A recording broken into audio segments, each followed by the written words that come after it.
បាទខ្ញុំបាទសូមគោរពជំរាបសួរអស់លោកស្រីប្រិយមិត្តទាំងអស់ដែលឆ្លាញ់និងចូលចិត្តនឹងតាមដាននៅ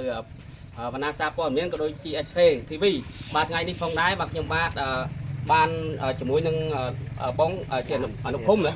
យ៉ានបងយ៉ានភាពគាត់ជាអនុភូមិប៉ើបាទអនុភូមិប៉ើគាត់បានចូលរួមយកនៅអំណោយរបស់លោកតាំងត្រាយថ្ងៃនេះអំណោយរបស់លោកតាំងត្រាយជូនដល់លោកយាយបាទលោកយាយឈ្មោះគេសានណែមបាទសានណែមអញ្ចឹងណាបាទលោកយាយសានណែមដែលគាត់សប្តាហ៍ថ្ងៃនេះគាត់រស់នៅភូមិប៉ើឃុំប៉ើពីស្រុកកញ្ឆ្មាខេត្តត្បូងឃ្មុំ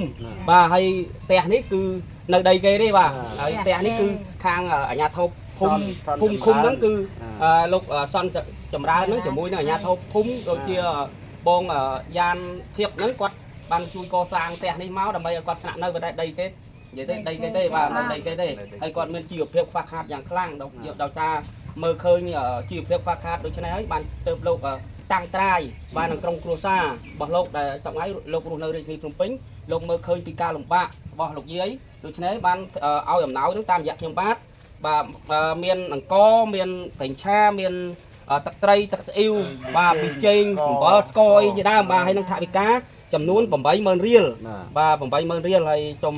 និយាយទទួលផងបាទនេះ2 4 5 6 7 8បាទ 80000 រៀលណាបាទហើយជូនពោដល់ម្ចាស់សទ្ធាគេផងបាទនេះ 80000 រៀលទទួលផងបាទ80000 រៀលហើយជូនពោដល់ម្ចាស់សទ្ធាគេផងជូនពោឲ្យបានសុខសប្បាយហើយទីមានបានដាក់ជុំ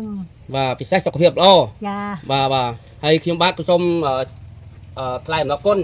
ដល់លោកតាំងត្រាយនិងក្រុមគ្រួសារដែលលោកតែងតែយកចិត្តទុកដាក់ជួយដល់បងប្អូនជាពលរដ្ឋយើងពិសេសបាទដូចលោកយាយអញ្ចឹងដែលមានជីវភាពខ្វះខាតណាបាទ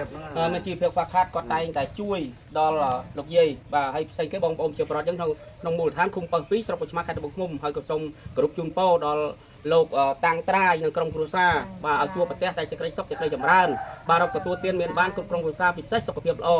បាទអរគុណបាទអរគុណណាស់